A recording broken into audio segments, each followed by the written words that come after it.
कल अपन ने टाइप देख लिए थे कौन सा, पॉपुलेशन वाला, है ना। आज अपन लोग जो देखेंगे वो देखेंगे एक्सपेंसेस वाला, इनकम और एक्सपेंसेस। इनकम और एक्सपेंसेस में इसमें दो टाइप बनते हैं। एक टाइप ये बनता है कि आप टोटल में से पैसा खर्चा करते हो, और एक टाइप बनता है जो आप रिमेनिंग में से पैसा खर्चा करते हो, है ना। पहले एक इसकी थीम समझ लेंगे कि क्वेश्चन कैसे रहते हैं। सपोज ऐसे मान लो कि आपके पास 1,000 रुपए है। कितने? 1,000 रुपए। अब उस 1,000 रुपए को आपको क्या करना है? खर्चा करना है।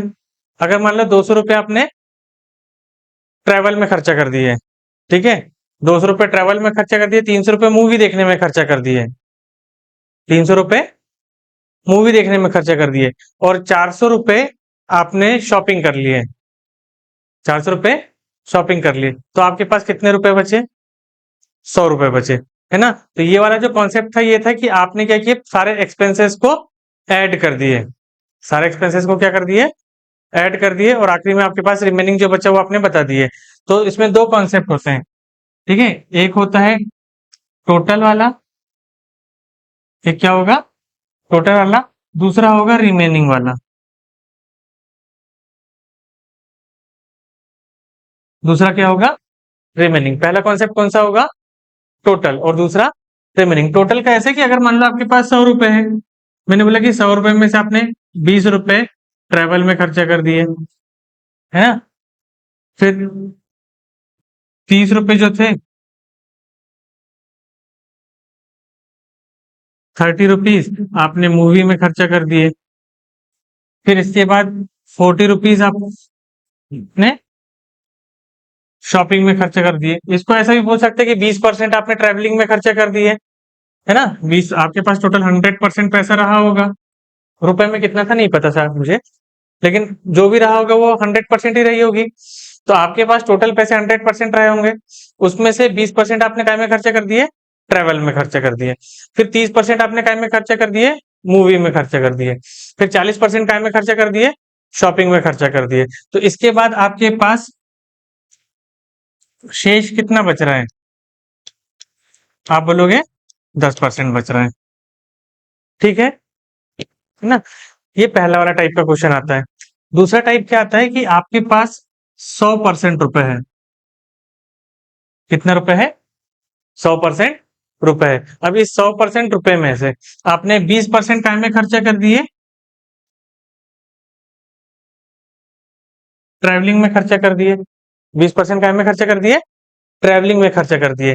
तो 20% जब आपने ट्रैवलिंग में खर्चा कर दिए, तो इसके बाद आपके पास रिमेनिंग कितना बच रहा है? 80% बच रहा है, नहीं बच रहा है ना। अब आपसे जो सवाल बोलेगा वो बोलेगा कि रिमेनिंग का 30% आपने मूवी में खर्चा किए। किसका?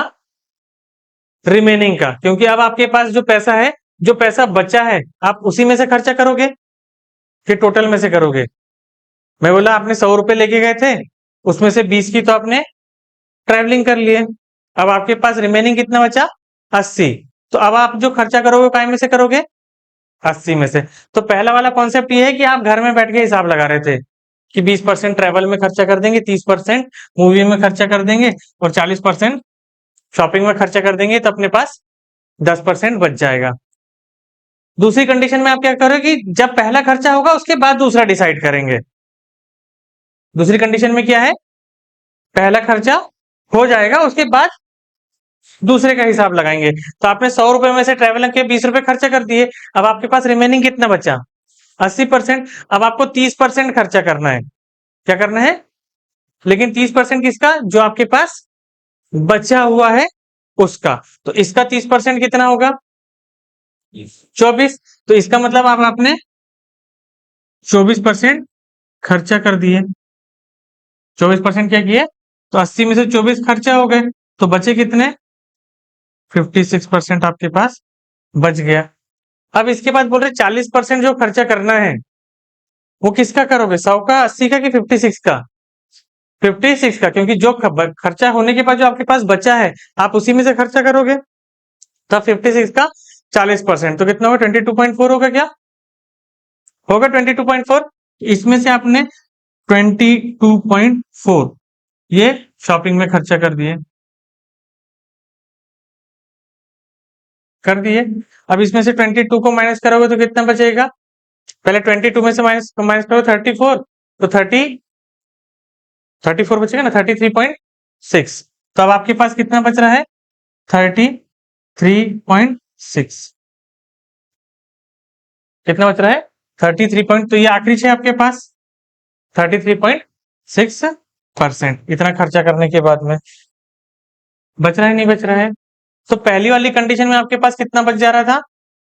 10%। लेकिन दूसरी वाली कंडीशन में आपके पास कितना बच रहा है? 33.6%।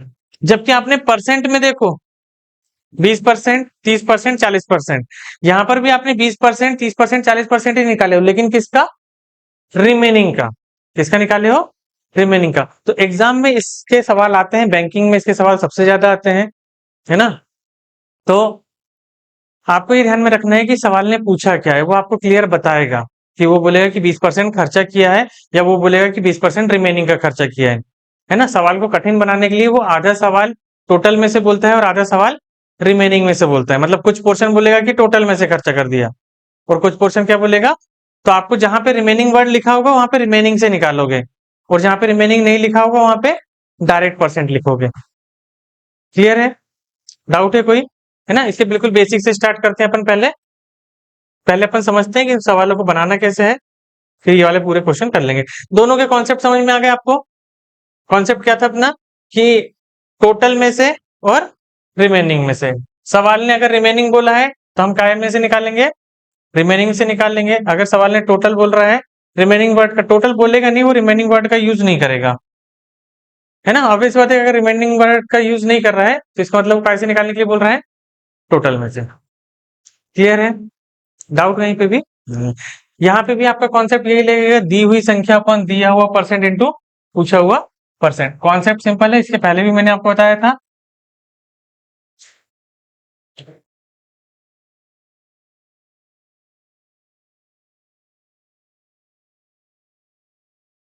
दी गई संख्या अपॉन दिया परसेंट इंटू पूछा परसेंट। परसेंट आपको डायरेक्ट देगा नहीं, है ना? लेकिन अगर मान लो कि आपको वैल्यू शॉपिंग की दी है, वैल्यू किसकी दी है, तो आपको जरूरत कौन से परसेंट की है? शॉपिंग के परसेंट की। इतना कॉमन सेंस है, जिस पर्टिकुलर चीज की वैल्यू दी होगी हमको उस पर्टिकुलर चीज का ही क्या चाहिए? परसेंट चाहिए, नहीं चाहिए? अगर आपको वैल्यू शॉपिंग की दी है तो हमें परसेंट भी किसका चाहिए? शॉपिंग का चाहिए। अगर आपको वैल्यू ट्रेवलिंग की दी है तो आपको वैल्यू की चाहिए। अगर आपको वैल्यू इनकम की दी है तो परसेंट किसका चाहिए? इनकम का। अगर आपको वैल्यू सेविंग की दी है तो आपको वैल्यू परसेंट किसका चाहिए? सेविंग का। क्लियर है? जिसकी वैल्यू दी गई होगी आपको सवाल में, आप सवाल में कहीं ना कहीं से उसका परसेंट भी ढूंढ के निकाल लोगे। डायरेक्ट आपको परोस के नहीं देगा। दो चीज आपको देने वाला है। पहली चीज देगा एक संख्या, पहली चीज क्या देगा? एक संख्या, और दूसरी कुछ चीज पूछेगा। ये तो डेफिनेट आपको सवाल में दिखेगा कि एक संख्या दी हुई है, एक संख्या दी हुई है और कुछ चीज उसने पूछा है। एक संख्या दी होगी और कुछ चीज पूछा है, लेकिन दिया नहीं होगा डायरेक्ट। ऐसा आया था थाली में परोस के देगा क्या? नहीं। तो आपको कहीं ना कहीं कैलकुलेट करके वो परसेंट निकालना पड़ेगा। क्लियर है इतना? कोई भी डाउट है क्या? नहीं।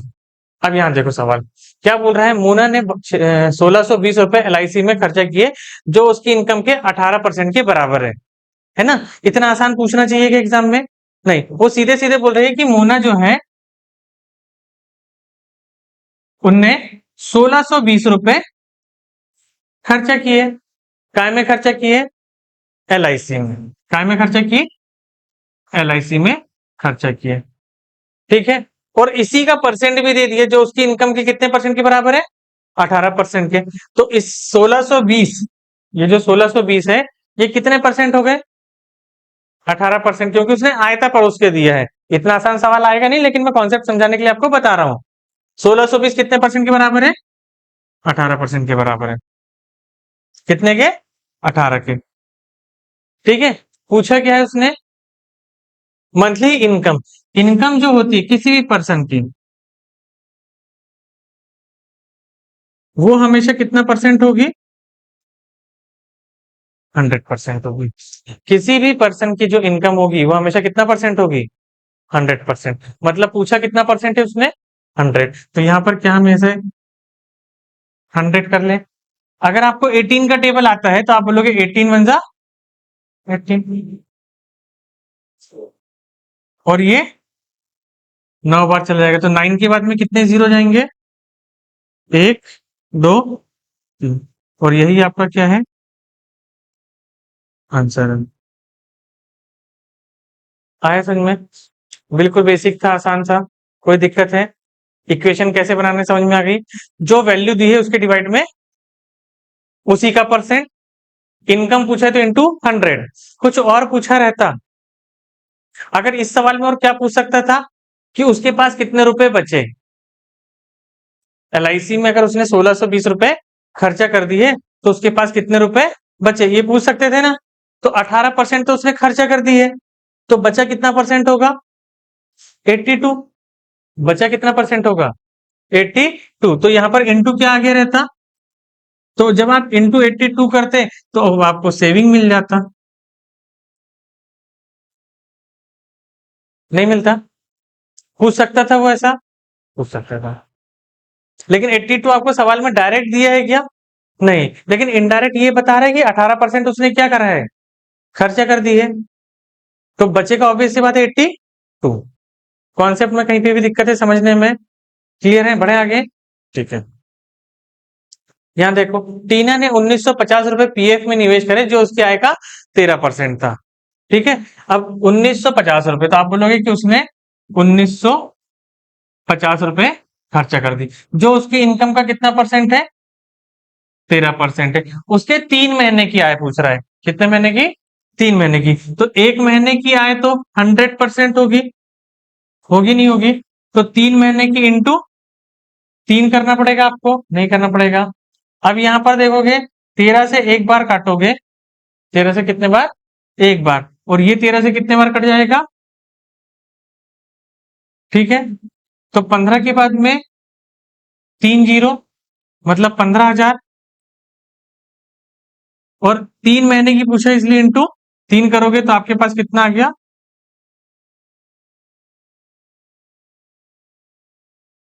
आंसर। बताओ, क्लियर है? डाउट है कहीं पे भी इसमें आपको? सभी को आगे समझ में? अमित ने 14% इनकम टैक्स में जमा किए जो कि 840 के बराबर है, मासिक आय बताने। सिंपल सा, आपको 840 रुपए बोल रहा है, वो कितना परसेंट के बराबर है? पूछा मासिक आय है तो इंटू। ठीक है। 14 के टेबल में ये कितने बार आता है? 6 बार। 6 के बाद में 3 जीरो लगा दिया आपने, ये आंसर हो गया। ठीक है, बताइए। अगला देखिए, रितेश ने 1620 रुपए LIC में निवेश किया जो कि 36% के बराबर है। वही सवाल है, 1620 कितना परसेंट के बराबर है? 36। इनकम पूछ रहा है। 18 के टेबल में कितने बार जा रहा था? कितने बार कट जाएगा? 4,500।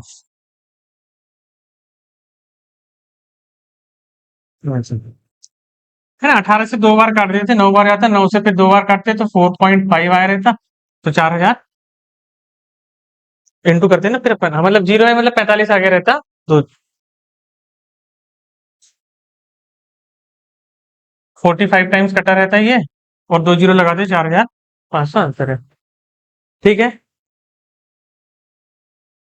अजीत उसकी मासिक आय का 17% शेयर खरीदने में खर्च करता है जो कि 1360 के बराबर है।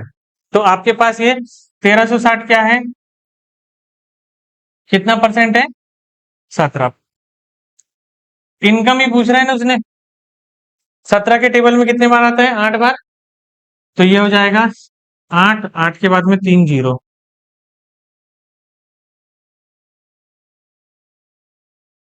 ठीक है, क्लियर है? लीना ने एक माह में 12,000 रुपए की बचत की, उस बचत का 14% शेयर खरीदने में खर्चा किया। शेयर खरीदने में लीना ने कितने रुपए खर्च किए?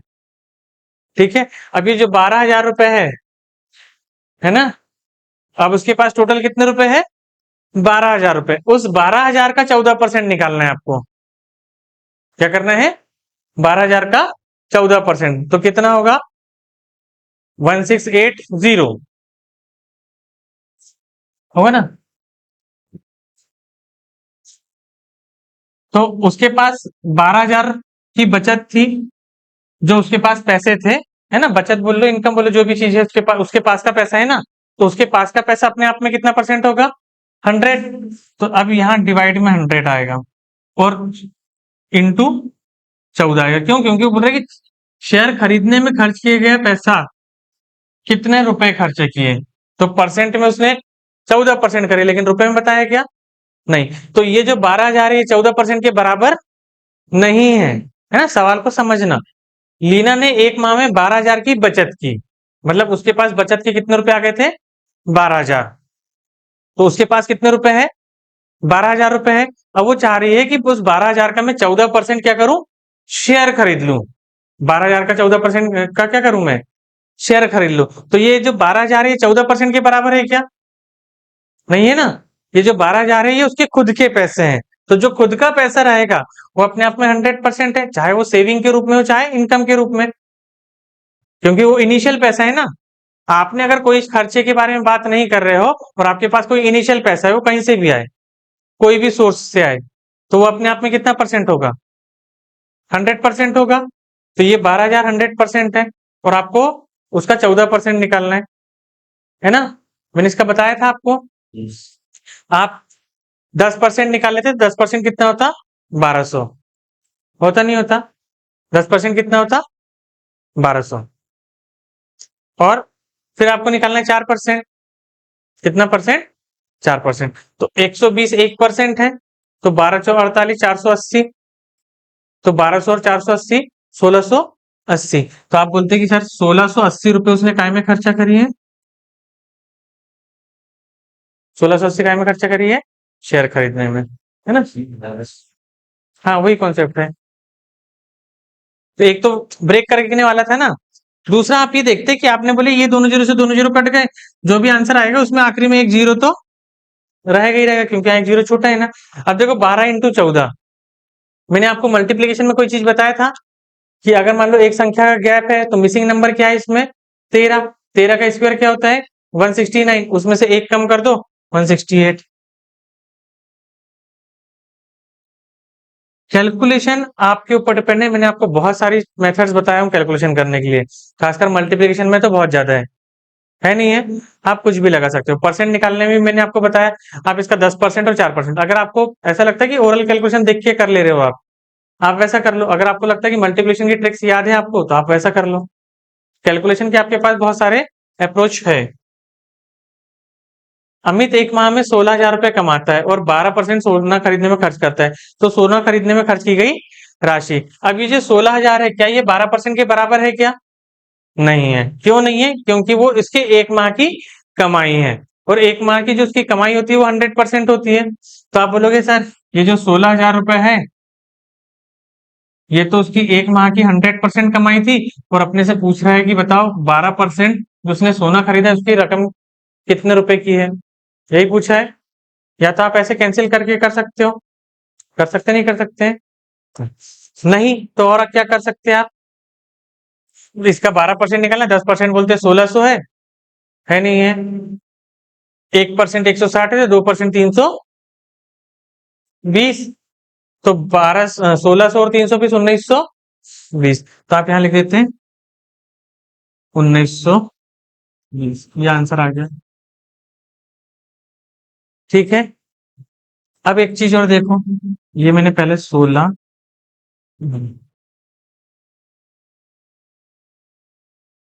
12, 13, 14, 15, 16, ठीक है।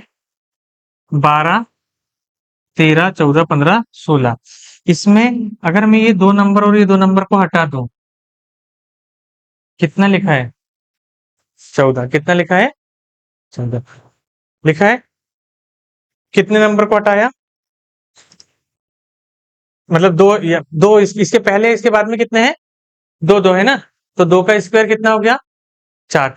14 के स्क्वायर में से 4 माइनस कर दो, 14 का स्क्वायर कितना होता है 196 माइनस 4 कितना हो जाएगा, तो ये देखो 192 जीरो।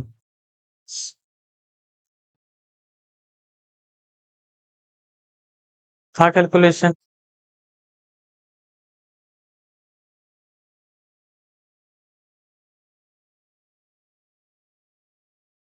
है ना, कोई भी नंबर। ये वाला मैंने आप लोग को इसके पहले नहीं बताया था, बताया था, नहीं बताया था। देखो इसका कॉन्सेप्ट भी समझा देता हूँ। अगर मान लो आपके पास कोई नंबर आ रहा है ना, जैसे अगर मैंने आपसे बोला कि 14 इंटू 18, 14 इंटू 18, है ना, इसका मल्टीप्लाई करना है। डायरेक्ट आपको कोई वैल्यू दिख रही है क्या आंसर हो सकता है, नहीं समझ में आ रहा है ना, आप 14 और 18 का जोड़ दो, 14 और 18 का जोड़ तो सकते हैं ना, कितना होगा, हाँ 32, कितना होगा 32, उसका आधा 16, 16 का स्क्वायर माइनस 4 कर देना,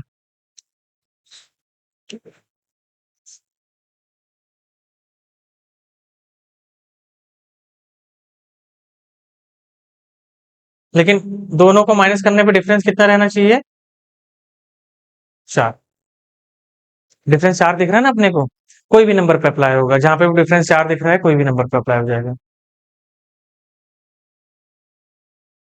क्लियर है, याद रहेंगे, छोटी छोटी सी ट्रिकें हैं, लेकिन एग्जाम में वैल्यू आ जाती है ऐसी, है ना। अगर आपके पास 100% कैलकुलेशन है, उस 100% में से अगर मान लो कि 80% की अपन ट्रिक भी समझ ले रहे हैं, तो आपके पास कैलकुलेशन करने के लिए सिर्फ 20% बचता है ना, और बहुत ज्यादा पॉसिबिलिटी कि 80% में से कुछ ना कुछ तो एग्जाम में आएगा ही आएगा, तो उसको बेसिक से क्यों करोगे। जहां तक जितनी पॉसिबल आपको ट्रिक्स समझ में आ रही है, याद आ रही है, या सीख सकते हैं, सब सीख लो, ठीक है। अगला सवाल, टीना की मासिक आय 25,000 है, 25% LIC में खर्चा करती है, निवेश टीना द्वारा एक वर्ष में कितना है। देखो 25% निकालना है, दो बार आधा करोगे 6,250, कितना मिल गया, वो यही बोला ना कि 25,000 का 25% LIC में खर्चा कर रही है। अब तो देख के ही निकाल लोगे, 25% आपका दो बार हाफ करना है, 12.5, उसका आधा 250, तो 6,250। लेकिन ये कितने साल का है, ये एक महीने की है, आपको निकालना कितना है, एक वर्ष का, तो एक वर्ष में 12 महीने होते हैं ना, नहीं होते हैं, तो एक साल में अगर 12 महीने होते हैं, तो आप इंटू क्या करोगे, 12। मैं बोल रहा इसको डबल कर दो, 12,500, इसको आधा कर दो, अभी भी अच्छा नहीं लग रहा तो इसको आधा कर दो, फिर इसको डबल कर दो, कितना आ गया,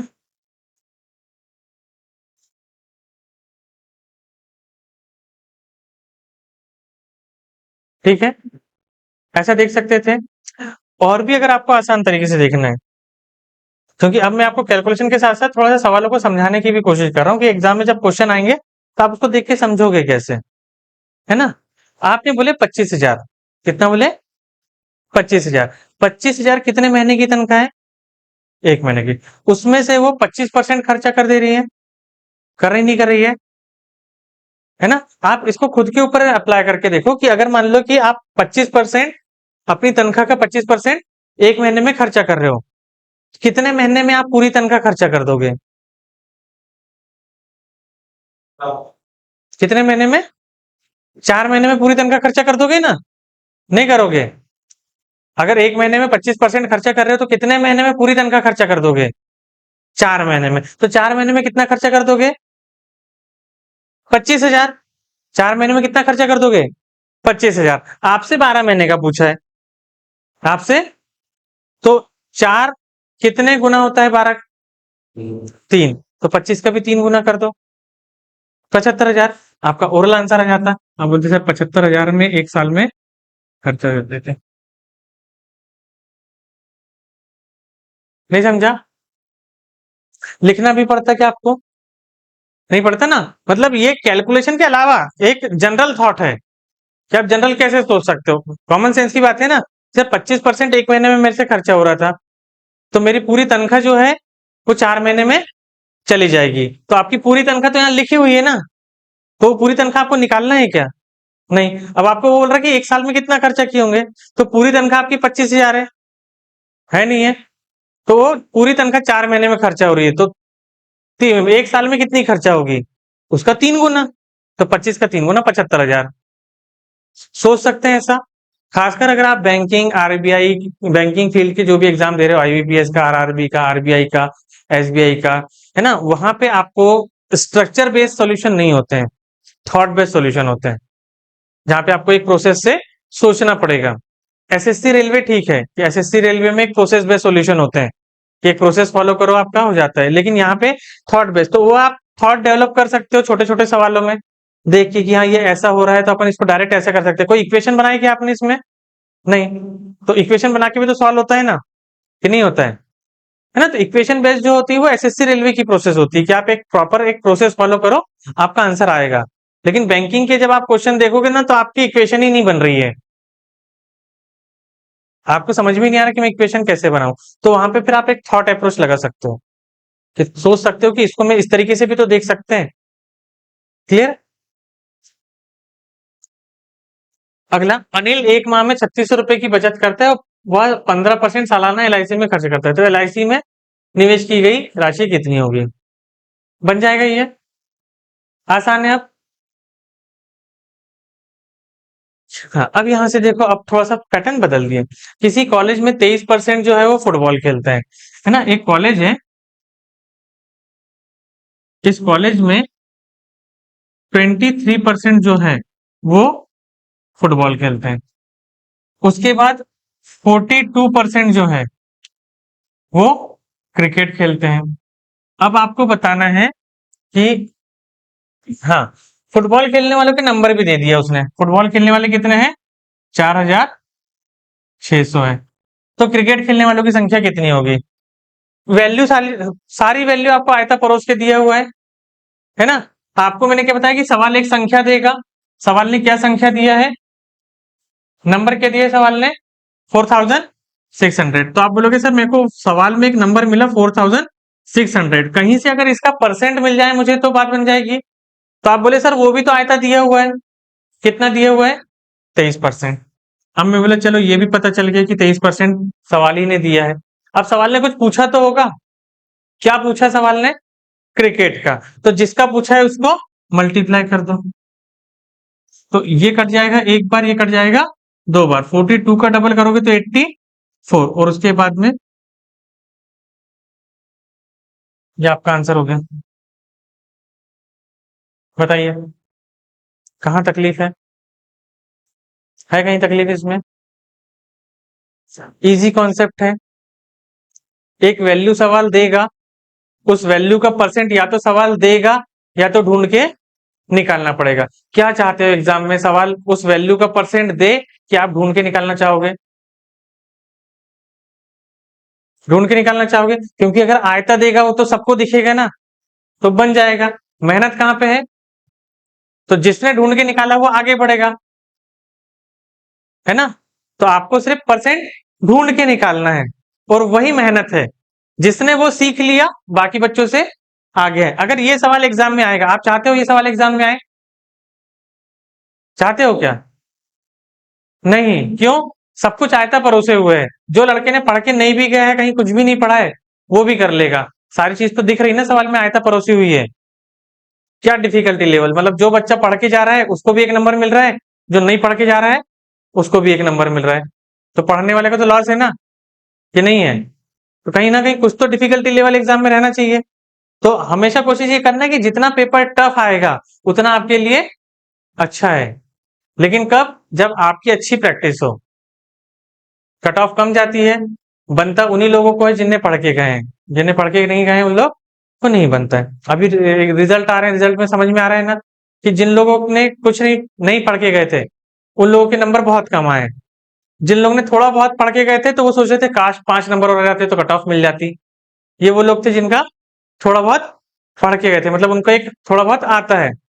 कुछ बंदे ऐसे थे जिनका कट ऑफ के पार चला गया, मतलब उनने ज्यादा अच्छी मेहनत किए थे, है ना? जब कोई लड़का अगर मान लो कि 100 में से 80 प्लस मार्क्स ले रहा है, इसका मतलब उसकी मैथ्स भी अच्छी है, उसकी रीजनिंग भी अच्छी है, उसका साइंस भी अच्छा है, उसका जीके करंट अफेयर भी अच्छा है, तभी तो उसको 80 प्लस मिल रहे हैं ना, नहीं तो क्यों मिलेंगे? उसको थोड़ी ना पता कि पेपर में ये क्वेश्चन आएंगे।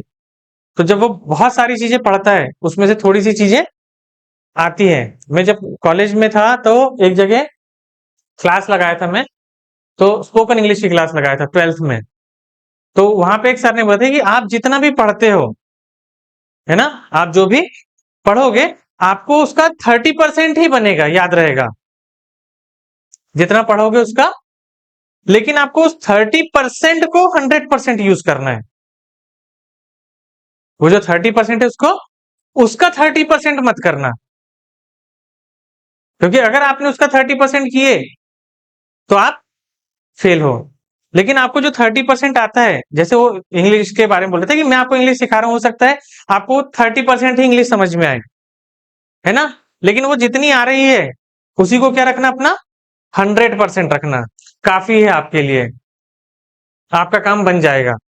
लेकिन अगर मान लो कि उनने मेरे को जो पढ़ाए, तो मेरे को 30% समझ में आया और मैं उसका 30% यूज कर रहा हूं, मतलब मेरा लेवल तो पूरा डाउन हो गया। लेकिन उनने जो 30% बताए, अगर मैं उस पूरे 30% को ही सही तरीके से यूज कर पा रहा हूं, तो उतना ही मेरे लिए काफी है। तो अपन भी जो पढ़ के जाते हैं एग्जाम में, अपन देखते हैं कि हमने तो इतना सारा पढ़े हैं, एग्जाम में जाने के बाद उतना बन ही नहीं रहा है। तो अब जितना बन रहा है, अगर हम उतने को ही कर लें तो भी हमारा काम हो जाएगा। लेकिन हम उतना भी तो नहीं कर पाते हैं। हम बोलते हैं यार ये तो याद था, नोबल अभी तो पता था 25 का किसको मिला है, लेकिन याद नहीं आ रहा। मतलब आपने जो 30% आपको पता था, वो भी आपको पूरा नहीं आ रहा है, और उस चक्कर में क्वेश्चन गलत हो जा रहा है। तो जितना आपको आता है उसका रिवीजन अच्छे से करना, ताकि वो उतना पोर्शन आपका परफेक्ट बना रहे। किसी गांव में 35% अशिक्षित पुरुष हैं और 3250 शिक्षित हैं। शिक्षित पुरुष और दोनों शिक्षित शिक्षित, एजुकेटेड एंड एक अनएजुकेटेड होगा। किसी गांव में 35% पुरुष अशिक्षित है। हाँ, तो शिक्षित और अशिक्षित पुरुष के बीच में कितना अंतर है ये पूछ रहा है ना। शिक्षित और अशिक्षित कर देते हैं इसको, है ना, लिटरेट और इलिटरेट।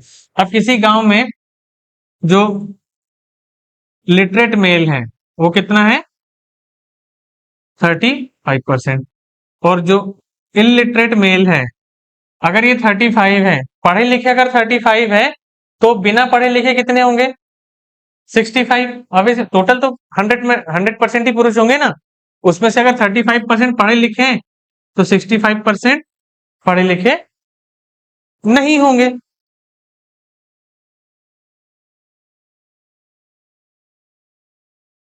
किसी गांव में अशिक्षित, हाँ, 35% इलिटरेट वाला है ना, रिवर्स करना पड़ेगा। 35% इलिटरेट, अच्छा अशिक्षित 35 है, तो लिटरेट कितने होंगे, 65% होंगे। ठीक है। अब आपके पास संख्या दी हुई है शिक्षित की, कितनी दी हुई है, 3250। ये कितने के बराबर है, 65। पूछा आपको इन दोनों का क्या है, अंतर। अंतर कितने का है, 30 का। 650 का आधा ही 325 होता है क्या, तो ये एक बार कट जाएगा, ये 5 बार, 5 दिया 15, उसमें 2 जीरो लगा दो।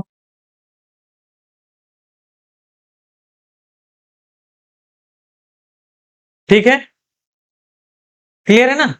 आपको सवाल में बोला कि किसी गांव में 35% पुरुष अशिक्षित है, इलिटरेट है 35%। अगर 35 इलिटरेट है तो 65 उसने डायरेक्ट दिया है क्या, नहीं दिया, ये तो ढूंढ के निकालना पड़ेगा ना। तो टोटल 100% होंगे, उसमें से 35 पढ़े लिखे हैं, 35 जो है वो पढ़े लिखे नहीं है, तो 65 पढ़े लिखे होंगे। अब आपको बोल रहा हूं उनका अंतर, तो अब ये 65 और 35 का अंतर 30 का है। एक वैल्यू क्वेश्चन ने दिया है 3250, ये 3250 कितने परसेंट के बराबर है, 65, क्योंकि ये इलिटरेट का है, शिक्षित का है, तो आपको भी शिक्षित का परसेंट चाहिए। और पूछा अंतर है, तो अंतर 30 का। तो एक वैल्यू दी होगी, उसका परसेंट ढूंढ के निकालना है, कुछ चीज पूछा होगा, तीनों चीज मिल गई। आगे देखें, हाँ यहां से देखो आप, किसी कक्षा में 48 गणित के विद्यार्थी है, 13 कॉमर्स के विद्यार्थी और 18 आर्ट्स के विद्यार्थी हैं। आर्ट्स के विद्यार्थियों की संख्या 1440 है। गणित और कॉमर्स में पढ़ने वाले विद्यार्थियों की संख्या क्या होगी? है ना, in a class 48% are mathematics student, 13% are commerce students and 18% are arts students. The number of arts students is 1440. What will be the number of students studying in the mathematics and commerce? तो आपको mathematics and commerce में पढ़ने वाले जो students हैं वो कितने हैं ये बताना है। तो सबसे पहले हमने देख लिया क्या कि हमारे पास मैथ्स वाले कितने हैं, 48%। ठीक है, उसके बाद 13% कौन है, कॉमर्स वाले। तो कॉमर्स वाले आपको मिल गए 13%। इसके बाद आर्ट्स वाले भी हैं, तो आर्ट्स वालों की संख्या आपको दिया है 1440। नंबर किसका दिया है आपको, आर्ट्स वालों का। आर्ट्स का परसेंट दिया है क्या आपको, नहीं, आर्ट्स का क्या दिया है, नंबर दिया है। लेकिन जो कॉलेज होगा उस कॉलेज में टोटल स्टूडेंट जो होंगे वो तो 100% होंगे। 18 दिया है क्या, अच्छा आर्ट्स का भी 18 दिया, मतलब ये तो और आयता परोस के दे दिया उसने 18%। तीनों का हो गया है। अगर आर्ट्स का नहीं भी दिया होता तो आप इनको ऐड करके कर सकते थे टोटल में, है ना। हाँ, अब यहां पर देखो आपसे पूछ रहा है कि इन दोनों को मिलाकर कितने स्टूडेंट्स होंगे। तो आपके पास एक संख्या दी है 1440, इसका आपको आयता परसेंट दिया हुआ है जो कि नहीं देना चाहिए था, लेकिन दे दिया, कोई बात नहीं। आगे आएंगे सवाल, कितना हो गया 61। 18 के टेबल में 144 कितने बार में आता है, 8 बार में आ जाता है। फिर इसका इसमें इंटू करोगे, 8 48, 480 होगा, नहीं होगा, और 8 कम,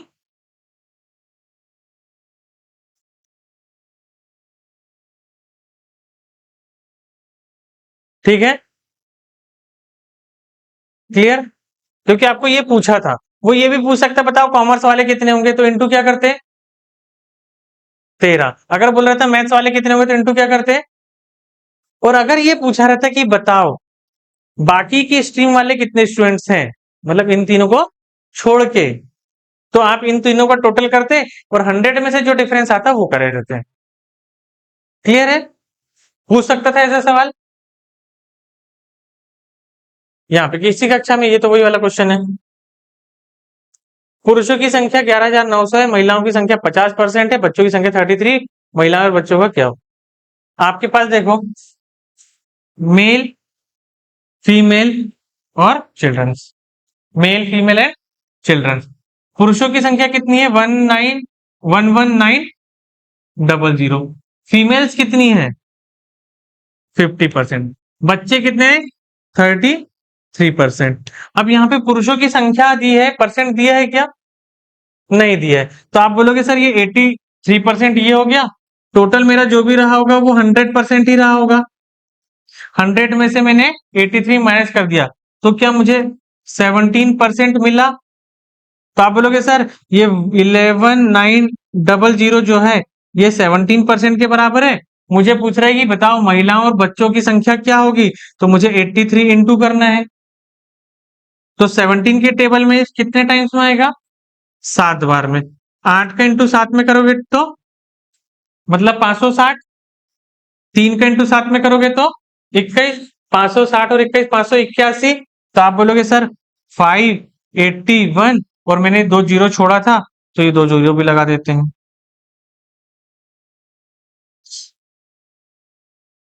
लाइन मेथड समझाया था मैंने मल्टीप्लिकेशन की, वही यूज हो रहा है। कोई ट्रिक यूज हो रही है क्या इसमें, नहीं हो पा रही है। हो रही है ट्रिक यूज, नहीं, तो कहीं ना कहीं आपको लाइन मेथड से भी कैलकुलेशन की प्रैक्टिस रहना चाहिए, एटलीस्ट टेबल की तो रहना चाहिए, है ना। रानी अपनी मासिक आय का 20% खाने में, 30% कपड़े में, 18% शिक्षा में खर्च करती है। इसके पहले अभी तक जितने सवाल बता रहा था मैं वो एक बेस बनाने के लिए थे कि आपको एक अंडरस्टैंडिंग आ जाए कि सवाल में सवाल को फॉर्म कैसे करना है ना। यहाँ पे उन्हें कहीं पे भी ये बोल रहा है क्या कि वो रिमेनिंग में या शेष में खर्चा कर रही है, नहीं, मतलब कहां से खर्चा कर रही है वो, टोटल से। कहीं पे भी आप रिमेनिंग लिखा है क्या, नहीं लिखा है। आप बोलोगे रानी ने मासिक आय खाने में कितना खर्चा करी है, तो आप बोलोगे सर 20% तो उसने खाने में खर्चा कर दी। उसके बाद उसने कपड़े और कपड़े में तथा कपड़े में 18 और शिक्षा में कर, तो कपड़े और शिक्षा एक साथ ही लिखते हैं ना इसको, ऊपर अलग परसेंट तो नहीं है ना। 20 30% फूड, मंथली 30%, हाँ। खाने कपड़े में उनने करी है 30%, यहाँ पे 30% कहीं मिसिंग है क्या? नहीं, 30% कपड़ों में, 30% कपड़ों में, और शिक्षा में कितना खर्चा करी है? 18% खर्चा करी है। ठीक है, फिर क्या बोल रही है? उसके बाद वो 16,000 रुपए की बचत करती है। हाँ, इन सबको खर्चा करती है तो उसकी सेविंग जो है वो कितनी है? 16,000। अब सेविंग का आपको डायरेक्ट कहीं परसेंट दिया है क्या? नहीं, तो आप बोलोगे कि सर ये 20 और 30 50 और 18 68% तो उसने काय में खर्चा कर दी? सामान वगैरह खरीदने में, सारी चीजों में। अब 68 खर्चा कर दी तो बचा कितना उसके पास? 32। अब उस 32 की अपने को वैल्यू दी हुई है, तो आप बोलोगे सर 32 की वैल्यू हमको 16,000 दी है, तो 16,000 डिवाइड बाय 32। अब पूछ क्या रहा है उसमें? रानी द्वारा कपड़े और खाने में खर्च की गई, तो कपड़े और खाने में मतलब 50, कपड़े और खाने में 50, तो इंटू आप क्या कर दोगे? 50, तो कपड़े और खाने का निकल जाएगा।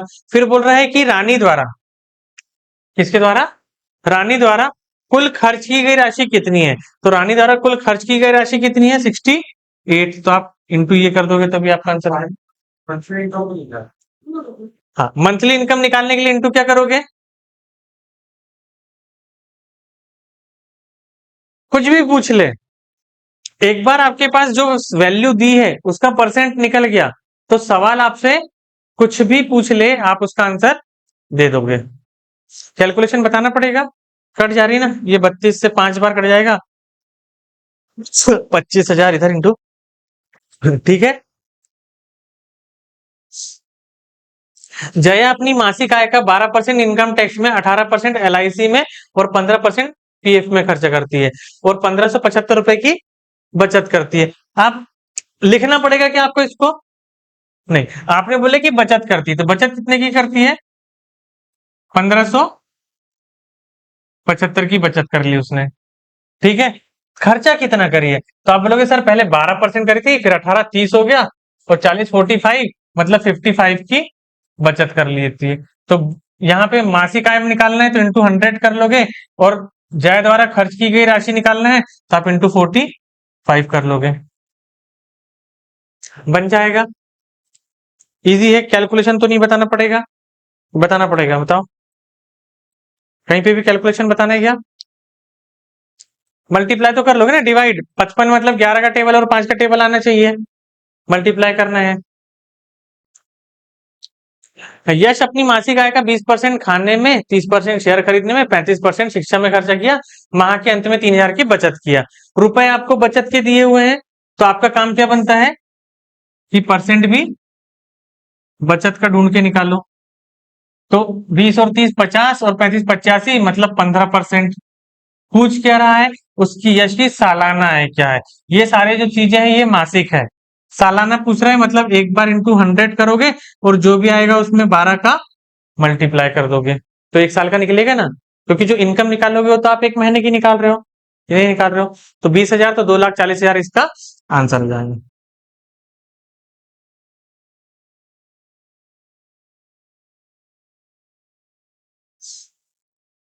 ठीक है, दिक्कत है किसी में? माया ने उसकी मासिक आय का 20% शॉपिंग में, 15% मनोरंजन में तथा 30% दवाइयों पे खर्च करती है। उसके बाद वो 3,500 की बचत करती है। 3,500 की क्या कर रही है? बचत कर रही है। माया की वार्षिक आय बताओ। बचत आपको दी हुई है 3,500, तो मैं यहाँ लिख दूं 3,500, ये उसने बचत कर ली है। कहीं से अगर आपको बचत का परसेंट मिल जाए तो आपका काम बन जाएगा।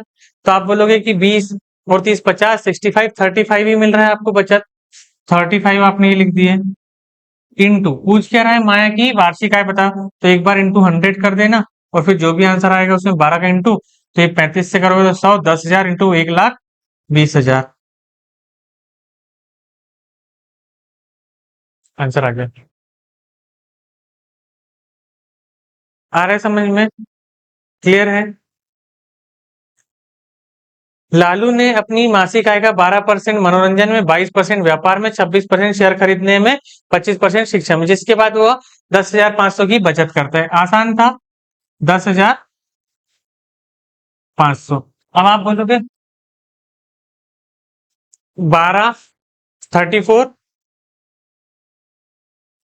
है ना, 60, 80, 85, 15%। आपसे बोल रहे हैं कि वार्षिक आय, तो एक बार इंटू 100 करोगे, जो भी आंसर आएगा उसमें इंटू 12। 15 के टेबल में 7 बार आता है क्या? 7 मतलब 70, 12 बार 7 84, 8,40,000।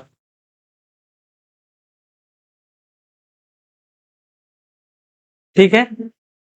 हाँ, एग्जाम में अब ये तो ऐसे कर दिया अपन ने, है ना, लेकिन एग्जाम में जो भी अगर मान लो ऐसा आया और आपको कैलकुलेशन नहीं करना है ना, ये मैं तब की बात बता रहा हूँ जब आपको सारी चीज अच्छे से आती है, लेकिन आप एक रिस्क लेने के मूड में हो, है ना। एग्जाम में हो सकता है ना कि आपको कहीं ना कहीं थोड़ा सा रिस्क लेना पड़े, जल्दी फास्ट करना है, चीजें करना है, तो कुछ सवालों को कैसे डायरेक्ट हिट कर लोगे, 5 सेकंड में कैसे हिट करोगे, 10 सेकंड में कैसे सवाल को हिट कर लोगे।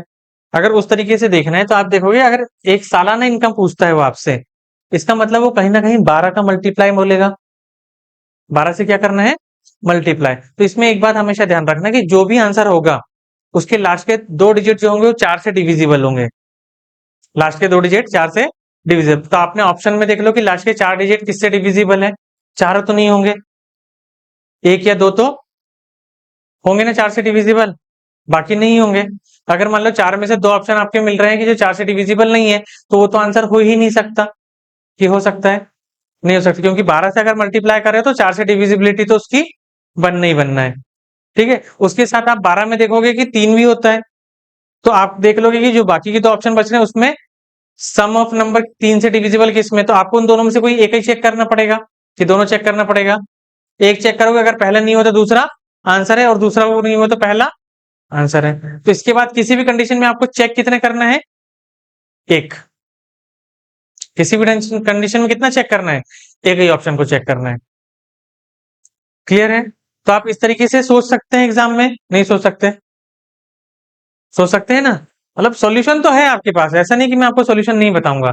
सॉल्यूशन तो मेरा काम ही है आपको बताना कि कोई भी क्वेश्चन को आप सॉल्व कैसे करोगे, अप्रोच क्या रहती है उसकी, वो मैं आपको बताऊंगा। लेकिन इसके अलावा एग्जाम में आपके पास जब आयता ऑप्शन परोस के दे रहा है, तो उसका यूज भी तो करना चाहिए ना, कि नहीं करना चाहिए? तो हमको उसका यूज भी आना चाहिए, क्योंकि आपके पास एक हैंड है कि आपको पता है कि मेरा जो भी आंसर होगा वो मेरे सामने दिख रहा है।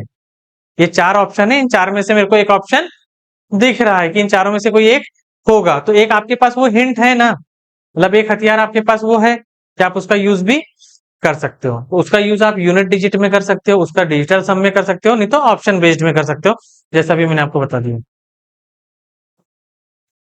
नैना अपनी मासिक आय का 28% किराए में, 32% पीएफ में, 26% शेयर खरीदने में, 5% एलआईसी में, 5% शिक्षा में खर्च किए, जिसके बाद 7,700 उसकी बचत होती है। कर पाएंगे इसको? आप बोलोगे सर 7,700 तो उसने बचत कर दी है, करी नहीं करी? अब वो 7,700 कितना परसेंट के बराबर यहाँ दिया है क्या परसेंट? नहीं, यहाँ पे जो परसेंट दिए हैं उसका इसमें कहीं काम है क्या लिखने के लिए? नहीं है, तो आप इनको जोड़ोगे, 28 और 32 60 और 90 96, बचेगा 4, तो डिवाइड आप 4 कर दोगे। मासिक आय पूछ रहा है, इंटू 100 और इंटू 12 कर दोगे।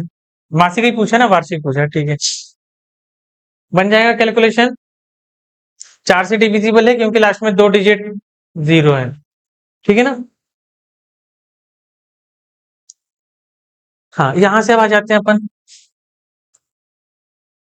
Concept number B. वो ए था, ये कॉन्सेप्ट बी। बी वाला कौन सा कॉन्सेप्ट है अपना? शेष से। किससे? शेष से। यही वाले सवाल आप मान के चलो कि एग्जाम में आ जाएंगे आपके पास। इसके पहले वाले भी आए हुए हैं क्वेश्चंस, है ना, लेकिन ये क्वेश्चंस भी एग्जाम में आएंगे। ठीक है, यहाँ पे अपन अब समझेंगे कैसे करना है। इसको करने की 2 मेथड होगी। कितनी मेथड से कर सकते हो आप? दो। दो क्या 3 मेथड से भी कर सकते हो, 2 मेथड में बताता हूँ आपको, है ना। पहली वाली मेथड जो अभी तक दोनों मेथड आपने सीखे हुए हो, उसी को यूज करेंगे अपन। जनसंख्या में किए थे अपन, जनसंख्या में मैंने आपको 5 मेथड बताया था, 5 बताया था ना, उसमें एक बेसिक बताया था, तो आप उसको बेसिक से कर सकते हो। लेकिन बेसिक से कब करना है और दूसरी मेथड से कब करना है वो मैं आपको बता देता हूँ। यहाँ पे क्या पूछ रहा है वो, खाने में किया गया खर्चा, है ना। जब कभी अगर मान लो कि बीच की कोई वैल्यू परसेंट पूछ रहा है ना, कहा कि बीच का, कि बताओ खाने में, मनोरंजन में, टीवी में, एलआईसी में, ऐसा बीच का खर्चा पूछ लिया, तो अभी मैं आपको जो मेथड बता रहा हूं उससे करना, ठीक है। और अगर टोटल इनकम पूछता है तो उसके लिए मैं आपको दूसरी मेथड बताऊंगा, क्योंकि जब भी अगर टोटल इनकम अगर वो पूछेगा ना, कैलकुलेशन कठिन देगा। बीच का पूछेगा तो कैलकुलेशन आसान देगा, और टोटल पूछेगा तो कैलकुलेशन कठिन देगा। अब देखो, राम उसकी मासिक आय का 40% घर खर्च में खर्च कर, ध्यान से समझो, उसकी जो इनकम रहेगी वो कितनी रहेगी, 100%। इसमें से उसने 40% काय में खर्चा कर दिया, घर खर्च में खर्चा कर दिया। अब 100 में से 40 कम कर देगा वो, बचा कितना उसके पास, 60% बच गया। बचा नहीं बचा, बताओ। अब उसके पास बोल रहा है कि शेष बचे पैसे का, किसका, शेष बचे पैसे का, तो शेष बचे पैसे 60 है। अब इसका 10% पढ़ाई में, तो 60 का 10% कितना होता है, 6। तो इसका मतलब ये जो 6% हुआ, ये काय में खर्चा किया उसने, पढ़ाई में। तो 60 में से 6 कम हो गया, बचा कितना, 54%। बच रहा है नहीं बच रहा है।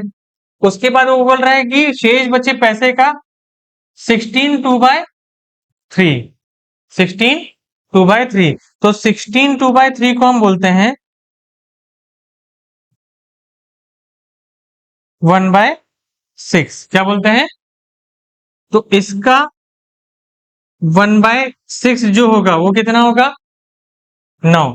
तो यहां पर हो गया है 9%। 9% काय में खर्चा किया उसने, खाने में, ठीक है। तो अब उसके पास इसमें से 9 माइनस करोगे तो कितना बच गया, 45%। ये जो है ये क्या है इसकी,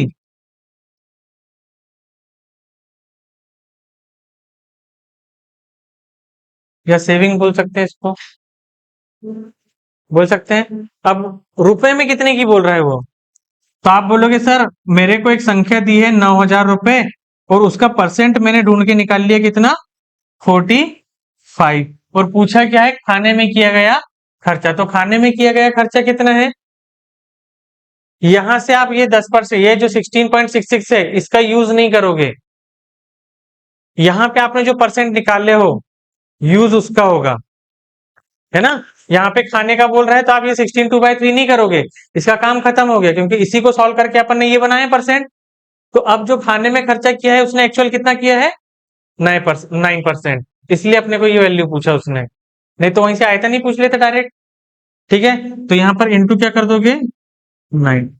तो ये 45 से 2 बार, 9 दूनी 18, और उसके बाद में 2 जीरो लगा दोगे, तो ये आपका हो गया आंसर। बताओ समझ में आया। बीच की अगर वैल्यू पूछ रहा है, सॉल्व करने का तरीका ऐसा ही रहेगा आपका,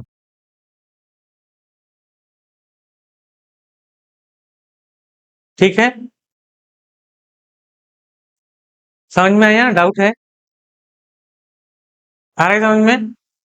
पहला वाला पैटर्न था जो टोटल में से डायरेक्ट माइनस हो रहा था, यहाँ पे डायरेक्ट नहीं करना है, यहाँ पे जो रिमेनिंग बचेगा उसका परसेंट निकालते जाना है। पैटर्न को एक बार ध्यान में देख लो, जो परसेंट निकल रहा है आप उसको ऊपर लिख रहे हो, निकालने के लिए आपने कैलकुलेशन के लिए नीचे रखे हो, ठीक है ना। नीचे का मत उठा लेने, तो बोलेंगे 1/6 इंटू कर दो, ऊपर एक्चुअल परसेंट निकले हैं। ये वाले परसेंट सवाल ने दिया हुआ है, इसमें से आपने एक्चुअल परसेंट निकालना है। पहला परसेंट हमेशा सेम रहेगा, क्योंकि वो 100 पे ही निकलता है, उसके बाद के सेम नहीं रहेंगे, और पहला वो कभी पूछेगा नहीं, कि पूछेगा, ठीक है ना। एक व्यक्ति अपनी मासिक आय का 20% शिक्षा में खर्चा करता है ना। फिर शेष वाला ही है, कर ले वैसे ही। तो आप बोलोगे कि सबसे पहले सर कितना रहा होगा, 100% रहा होगा। उसमें से 20% उनने खर्चा कर दिए, तो ये 20% जब खर्चा करे, काय में खर्चा करे? शिक्षा पर। तो उसके पास 80% बच गया, बच रहा है नहीं बच रहा है? बच गया। फिर बोल रहे कि शेष का 30%, तो शेष का 30% मतलब किसका? 80 का। तो 80 का 30%, 80 का 30%, तो 8 या 24 होगा, तो ये 24%। किस में खर्चा करता है? भोजन में।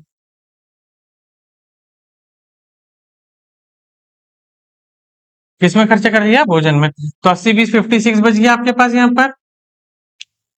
बताइए, बचा नहीं बचा? तथा शेष का 40% अन्य वस्तुओं पर खर्चा करना है। शेष का 40% अन्य वस्तु पर। अब इसका 40% निकालोगे तो कितना होगा? 22.4, तो 33.6 आएगा क्या? मैं कर लिया, आप लोग बताना।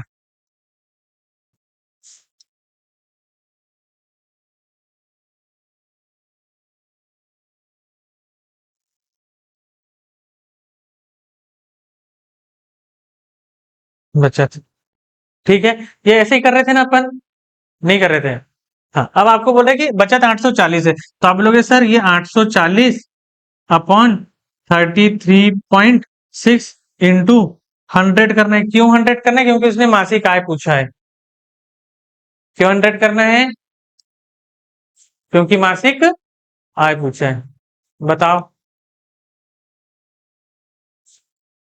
ठीक है, कितना? 2500 कैसे आया? 84 में 4 बार में कट जाएगी, ठीक है। इसको हटा के अगर मैंने यहां लिख दिया ये 84 से 4 बार में, चलो बढ़िया, आपने तो निकाल भी लिए बढ़िया से। मैं तो सोच ही नहीं रहा था कि ऐसा बताऊंगा करके।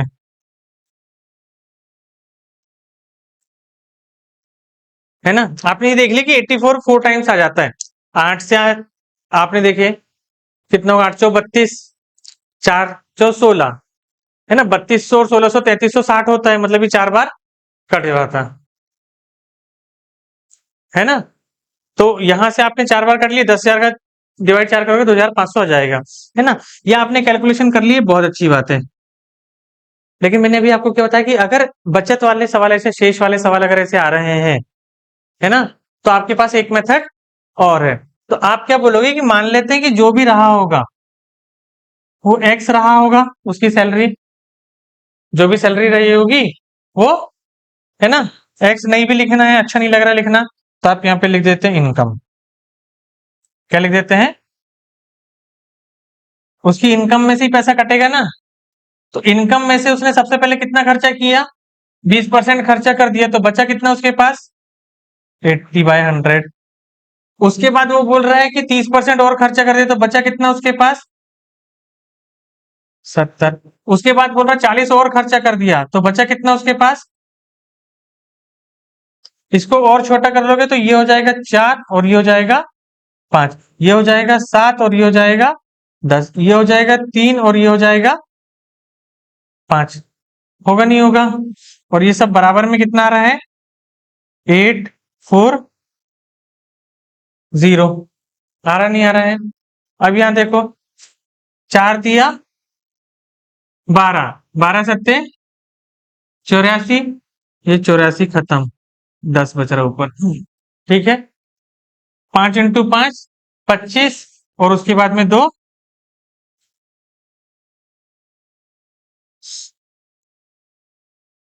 आसान था ये कैलकुलेशन? नहीं था?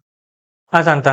तो मतलब मैंने पेपर को जो थोड़ा सा ऑब्जर्व किया, तो पेपर में मेरे को ये चीज समझ में आई कि अगर कभी भी, मतलब जितने क्वेश्चन मैं अभी तक देखा हूँ प्रीवियस ईयर के या अपने बुक्स वगैरह में, जो क्वेश्चन है कि जिसमें अगर बीच की वैल्यू पूछा है उसने, जैसे खाने में पूछ लिया, शॉपिंग में पूछ लिया, मनोरंजन में पूछ लिया, है ना, तो उसमें परसेंट ऐसे देते हैं जो फटाफट कटते जाए। परसेंट कैसे देगा? जो फटाफट इजीली कट जाए। लेकिन अगर उसने इनकम पूछा है तो वो ऐसे परसेंट नहीं बना रहा, वो ऐसे दिखने में तो परसेंट इजी दिख रहे हैं, लेकिन आखिरी में वैल्यू फिर ये ऐसे पॉइंट में आ रही है। तो यहां पे आने के बाद फिर फंसता है ना इंसान, कि नहीं फंसेगा? तो आप कोशिश करना कि अगर आपसे मासिक आय पूछा है तो आप ये मेथड लगा लेना। तो आपके पास दोनों मेथड हो गई, ये हो गई मेथड नंबर 1 और ये हो गई मेथड नंबर आंसर तो दोनों से सेम आया ना अपना, अलग अलग आ रहा है, सेम ही है ना। लेकिन यहां आने के बाद कहीं ना कहीं हमको ऐसे समझ में आ रहा था कि कैलकुलेशन में हम फंस सकते थे।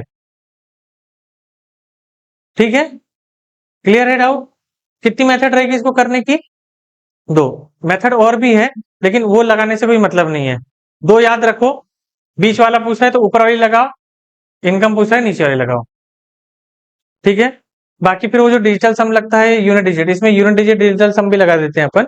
लेकिन उससे ज्यादा फिर मुझे बेटर लगता है कि भाई जब इतना कैलकुलेशन कर ही रहे हैं तो एक छोटा सा कैलकुलेशन यही कर लो, है ना। जहां डिजिटल सम लगाना है अपन वहीं पे लगाएंगे, हर जगह शॉर्टकट के चक्कर में नहीं भागेंगे, क्योंकि एग्जामिनर अपने को टाइम भी दे रहा है। वो ही नहीं बोल रहा कि 10 ही मिनट में पूरे 50 सवाल कर लो, आपको थोड़ा बहुत टाइम भी दे रहे हैं ना। वो चाहता है कि आप 30 से 35 सेकंड 40 सेकंड में क्वेश्चन करो। जहां आपको लगेगा कि नहीं मेरा कैलकुलेशन 40 सेकंड से ऊपर जाएगा, जहां आपको लग रहा है आपका कैलकुलेशन 40 सेकंड से ऊपर जा रहा है, तो दूसरी अप्रोच लगाओ, उस 40 सेकंड में वो हाथ पैर मारना। लेकिन आपको मालूम है कि 10-15 सेकंड में तो मैं ऐसे भी कर लूंगा सवाल, तो एक्यूरेसी पे ध्यान दो ना, क्यों फिर जबरदस्ती डिजिटल सम में जा रहे हैं या यूनिट डिजिट में जा रहे हैं? क्योंकि कहीं ना कहीं चेक तो उसको भी करनी पड़ेगा ना अपने को, वो तो उठ के बताएगा नहीं कि ये देखो मैं हूं, आंसर निकल के आ रहा है। एक व्यक्ति अपनी मासिक आय का 20% दवाइयों पर, शेष का 30% घर खर्च पर, शेष का 7.14% सफर पर, शिक्षा पर, और अंत में वो 10,400 की बचत करता है। तो काय में खर्च, शिक्षा में किए गए खर्च और घर में किए गए खर्च की राशि कितनी होगी? बीच की वैल्यू पूछा है ना।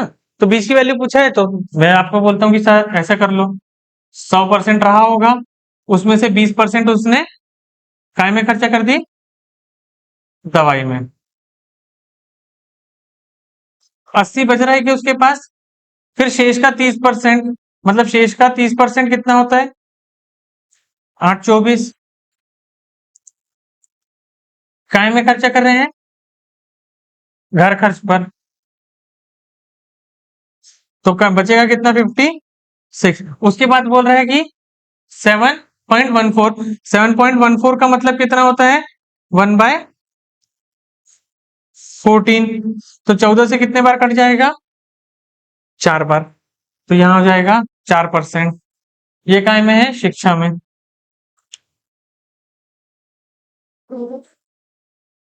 हाँ, पूछा ये वाला ना। हाँ, शिक्षा और सफर दोनों साथ में लिखा है उसने, तो आपको यहाँ ये साथ में रहेगा, शिक्षा सफर, लेकिन दोनों का सेम ही है, परसेंट उसका 4 ही है। तो आपसे यहाँ पे भी वही पूछा है, शिक्षा में और घर खर्च में, मतलब इस 4% और 24% दोनों साथ में पूछ लिया उसने।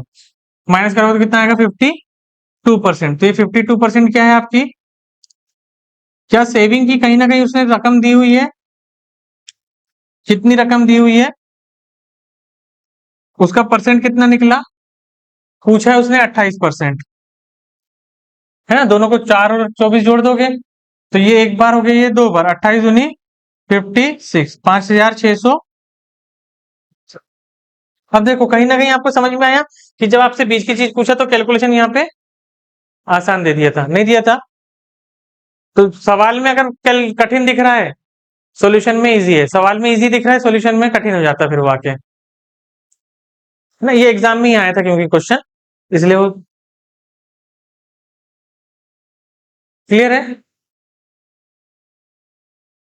निधि अपनी मासिक आय का 30% LIC पर, शेष का 14.2 शेयर पर, शेष का 80% पोस्ट ऑफिस में जमा करती है, इसके बाद 4,800 की बचत करती है। पोस्ट ऑफिस में जमा की गई राशि, शेयर में खर्च की गई राशि के बीच में कितना अंतर है? आपसे बोल रहे कि निधि ने जितना भी रहा होगा उसके पास 100% रहा होगा, 30% उसने खर्चा कर दी काय में?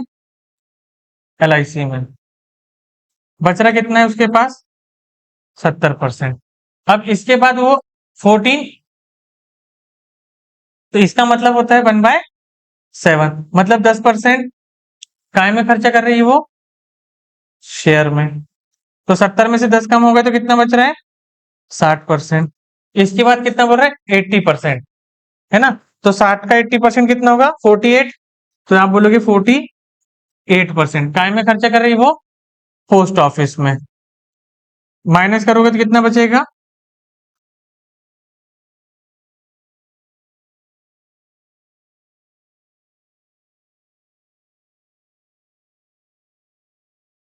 तो आपके पास बच गया 12%। सवाल में आपको सेविंग दी हुई है क्या? 4,800। तो आप बोलोगे सर 4,800 तो मुझे सेविंग दिया हुआ है, इसका परसेंट हमने निकाल लिया कितना?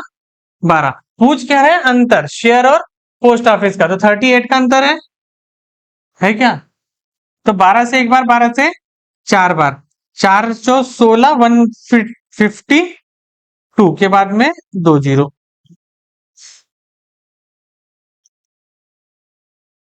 प्लस माइनस करके निकालना पड़ता है। ये 38 का इंटू 4 में करना है मेरे को। 38 का टेबल नहीं आता मेरे को, 40 का तो आता है, तो मैंने 40 का टेबल पढ़ लिया। तो 416, 160, और 2 का टेबल 4 बार पढ़ लिया, 8। 160 में से 8 माइनस कर दिया, 152। ये चीज क्योंकि ओरल हो सकती है, नहीं हो सकती। एक व्यक्ति अपनी मासिक आय का 25% किराए पर, शेष का 2/5 यातायात पर, शेष का 11.11 मनोरंजन पर, और शेष का 40% LIC में खर्चा करने के बाद 12,000 रुपए की बचत के रूप में बैंक में जमा करता है। किराए, मनोरंजन, यातायात में और LIC में खर्च की गई राशि कितनी है? बताऊं कि कर लोगे? कर लोगे? बताना पड़ेगा, बोलो। ट्राई करोगे? कुछ नहीं करना है भाई। जैसे 11.11 आपको दिख रहा है, उसको 1/9 बोलते हैं। क्या बोलते हैं? 1/9। 2/5 आपको डायरेक्ट ही दिया हुआ है। 2/5 का मतलब 40% होता है वैसे, लेकिन 2/5 बोले तो आप परसेंट का डायरेक्ट 2/5 ही निकाल लेते हैं। बताओ, कर लोगे? सबसे बन जाएगा।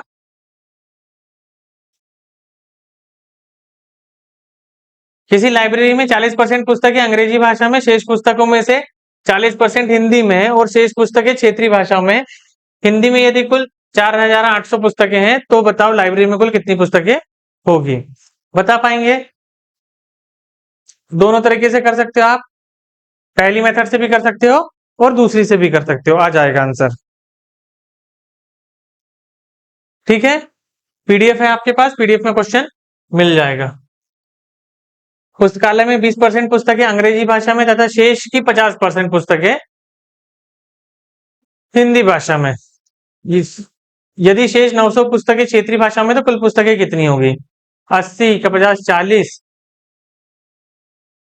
80 में 40 माइनस कर दिए तो बचा 40। 900 बराबर 40% है। 900 बराबर 2 है, तो 2250 इसका आंसर होगा। कितना टाइम लगा करने में? आएगा 2250। कैलकुलेशन मतलब आप लोग अगर ऐसे कैलकुलेशन कर लोगे तो सवाल देखो आप कितना इजी है कि नहीं है। देखो, मेरा पढ़ाने का पैटर्न कैसा रहता है कि मैं स्टार्टिंग में ना आप लोगों को पूरा बेसिक से लिख के सॉल्यूशन समझाने की कोशिश करता हूँ, और एक एक वैरायटी को 4-4, 5-5 सवाल लेके करता हूँ। लेकिन जब तक आखिरी में आएंगे तो मेरा काम भी बनता है कि मैं आपको उस लेवल पे पहुंचाऊं कि आप सवाल देखो और आंसर बता दो। जैसे ये सवाल में पेन का यूज किया कि मैं इसके पहले वाले में भी नहीं होता, सभी सवालों में नहीं करना पड़ता पेन का यूज, लेकिन आप लोगों को स्टार्टिंग में समझाने के लिए मुझे आपको पूरा सोल्यूशन बताना पड़ता है। नहीं तो ये सवाल आएगा मेरे सामने, अगर एग्जाम में क्वेश्चन आ रहा है, मैं क्या करूंगा? 20% मेरे को 80 दिख गया, 80 का 50% 40, 80 में से 40 माइनस किया मैंने, 80 में से 40 माइनस किया, मेरे को 40 दिख रहा है। 40 मतलब मेरे को 2/5 दिख रहा है, तो 2 यूनिट बराबर 900, 1 यूनिट बराबर मेरे को 450 दिखा। 450 को इंटू 5 में करोगे 2250। ये मेरे को याद नहीं था, ये मैं क्या किया हूं? कैलकुलेट किया हूं। वैल्यू से वैल्यू तुरंत अटैच कर रहे हैं ना उसको, तो वो वैल्यू अपने आप अपने माइंड में आती है। जब आप कुछ बेसिक चीजें आपको याद रहती है, तो अपने आप वैल्यू आपको याद आने लगती है। माइंड में बहुत सारी चीज स्टोर रहती है अपने, वो टाइम पे ही याद आएगी। क्लियर है? एक पुस्तकालय में कुल पुस्तकों की संख्या का 60% हिंदी भाषा में, शेष का 30%, शेष का 30%।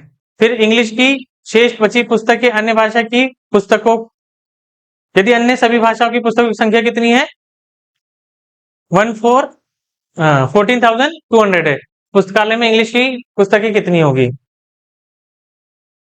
इंग्लिश की बताना है आपको, निकाल सकते हैं सेम वैसे ही डायरेक्ट। आप दिख रहा है आपको क्योंकि वहां पे 60% हिंदी की है, बचा 40, शेष 30, 4 × 12 बच रहा 28। 28 का इंटू कर दो, शेष बची बोल रहे हैं ना।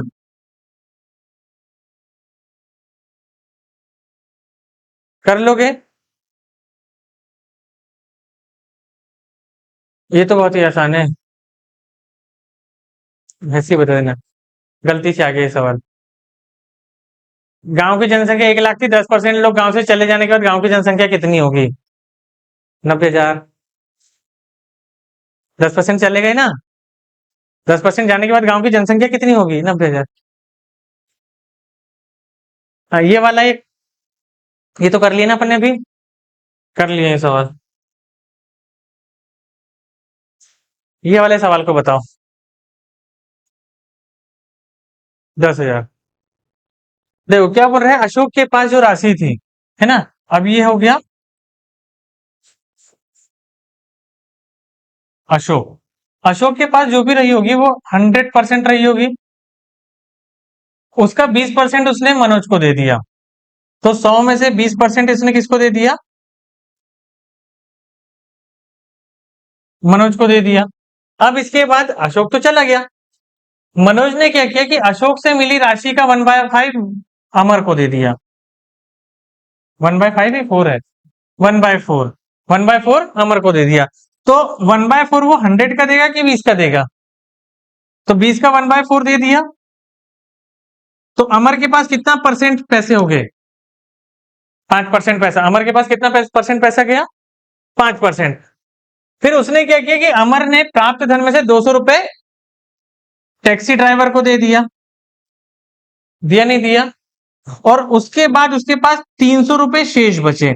अगर वो टैक्सी ड्राइवर को पैसे नहीं दिया रहता, अगर उसने टैक्सी ड्राइवर को पैसे नहीं दिया रहता, तो उसके पास कितने रुपए रहते? 500 रुपए रहते। और वही 500 रुपए कितना परसेंट के बराबर है? 5% के। और उसने पूछा है कि अमर के पास, अशोक के पास कितना पैसा था? 100।